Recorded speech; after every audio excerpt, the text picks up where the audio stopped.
Mayor, kumusta na po ang bayan ng Arayat sa ngayon? Okay naman po, sir. Maganda naman po ng pagpapile namin ng TOC. Kanya-kanya po kami supporter. Opo. Kaya, naman po naging peacefully naman po. Ayun. Mayora, Opo. kumusta po yung nakaraang 3 taon ninyo? Ano ba yung mga major accomplishments na pwedeng sabihin natin sa ating mga kababayan na nagawa po ng inyong administrasyon? Unang-una po sa lahat, yung pinaliwanag ko po yung buong Arayat. Opo. Nakalat po ako ng 10 million na sa street light. Opo. Yung LED.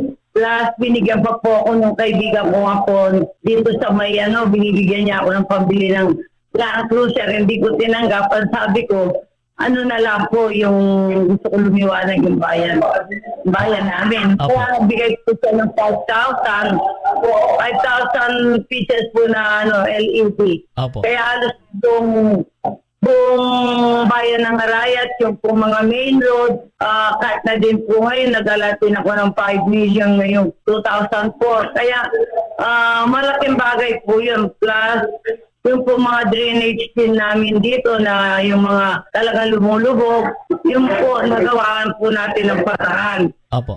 Tapos po yung kung may mga sakit na hindi alam kaya mag-alap ng nila, pabili nila ng mga gamot, nagbibigay po tayo ng financial assistance. Opo. Sa pagka once a month ng 1,000. Okay po. Yung pong pinaka-number 1 po dito na nagawa natin ay yung po mapag-aral po natin yung mga batang walang kakayahan pong pag-arali ng mga magulang. Opo. Nagalat po ng 20 million. Ang nakuha po namin dollar nasa 3,126 po. Opo. Ngayon, ang bala ko po gawin ng 30 million para po sa ganun kasi kawawa sila.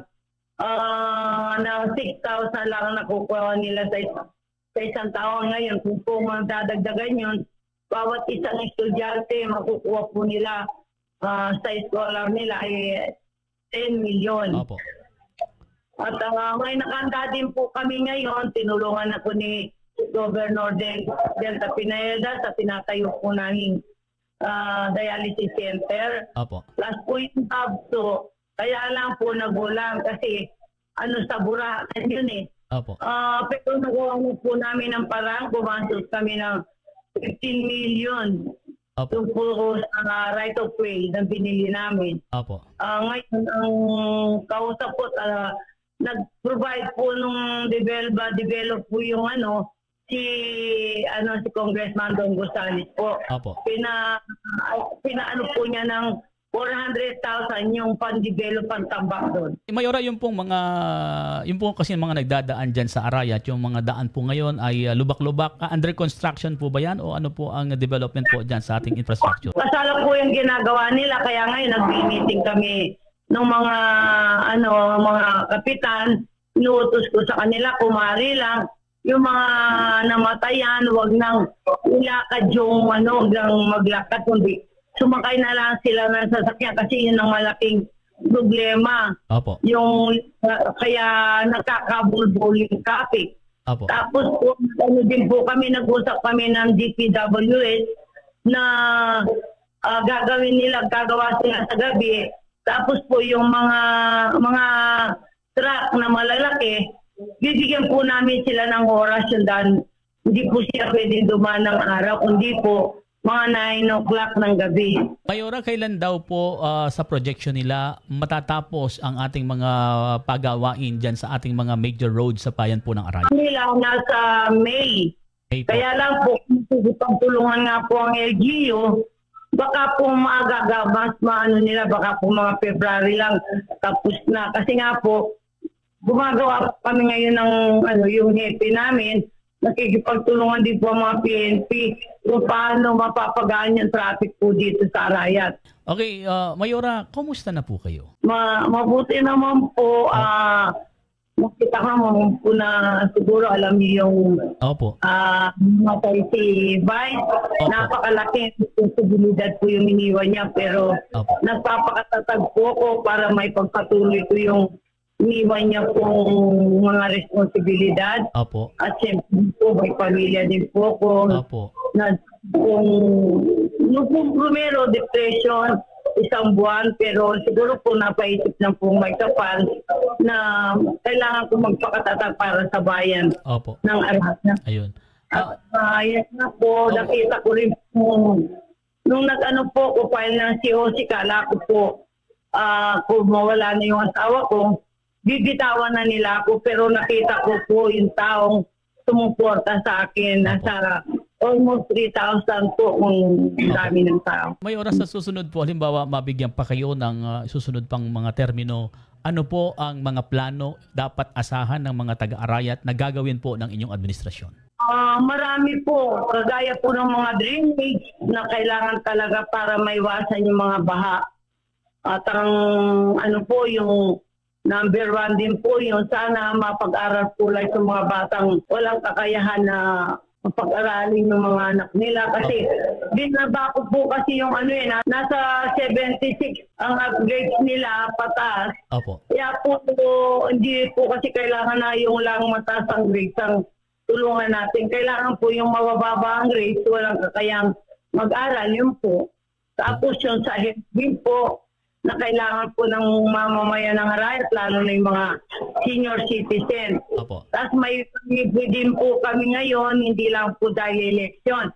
Gagawin po namin ito hanggang siguro po kung manalo kami, pala rin kami. Tuloy-tuloy po ito yung libreng paboryan. Opo. Pagpapaligid sa mga mahal nila sa buhay. Opo. Na nawawala. Ayun pong sa mga magsasaka po natin, ano po ang ating mga pinaplano pa para doon sa kabutihan po ng ating mga magsasaka? Yung po mga magsasaka naman po natin, yung po at tinututukan ko dahil sa po ng aking DA, ang Department Head ng DA, hindi po sila napapabayaan. Nakikita mo po talaga na dagsa yung marami sila pong nakukuha para po sa mga pananim nila, gaya ng mga agos na mga bini, tapos yung mga din po, yung mga pataba, pang-spray nila, at yung din po mga heavy equipment nilang ginagamit para sa mga patubig.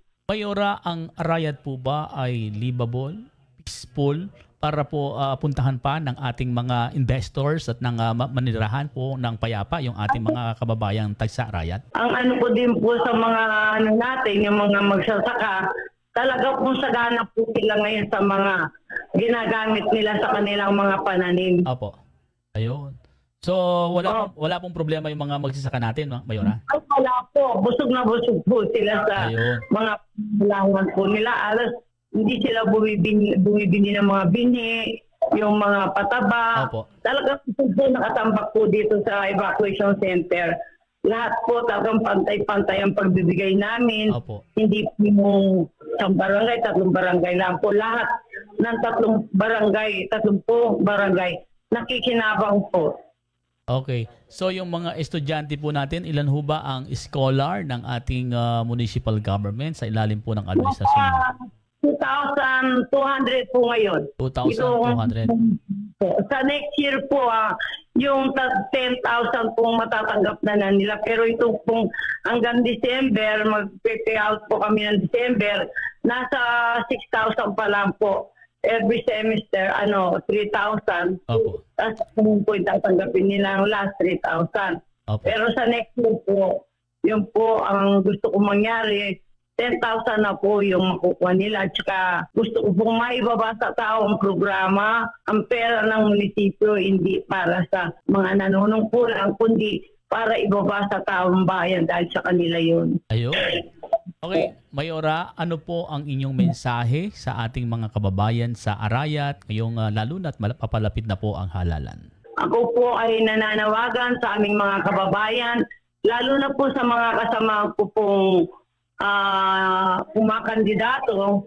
Sana po yung election dito sa Arayat ay maging peaceful, yung maging makaraos kami na tahimik at hindi lang po yun na yung walang siraan, Opo. walang batuan o kaya walang magkasakitan. Ganun Opo. po ang iniling ko. Tapos manuri po mabuti ang mga kababayan namin na tingnan po nila yung mga taong subok na o yung papasubok pa lang. Ayun. Opo. Kung po maging matalino, mapagmasid sila na kung sino yung nakakatulong sa bayan namin, siyang dalhin nila. Ayun. Hindi po yung pong susulpot na lang ngayon, doon pa lang po sila magbibigay. Samantalang ito po, subok na po yung dating mga nanunungkulan. Hindi lang po ako Opo. maging sa Kapitolyo. Sino-sino po ba ang kasama nyo sa line-up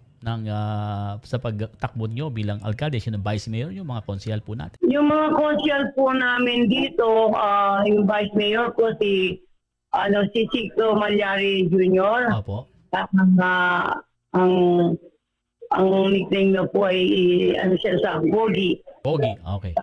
Si Sinkamben Kambali Polito. Opo. Si Edith Kabigting, SP Edith Kabigting. Opo. Si Loy, former Loy Changcoco. Opo. Tapos po si Terry Severino po. Terry Severino. Tapos anak namin na si Bon Marquis Alejandrino. Okay, Mayora, good luck po at sana ay magpatuloy ang development dyan sa bayan ng Arayan. Maraming salamat po muli sa aking mga kababayan. Kahit na wala po yung aking asawa, hindi po ninyo ako binitawan. Nandiyan pa rin yung suporta at tiwala nyo, asahan po ninyo na gagawin ko lahat para po maituloy ang serbisyong iniwanan niya at anong magandang legacy na iniwanan din po niya sa aming bayan. Okay, maraming salamat po, Mayor Badir Alejandrino.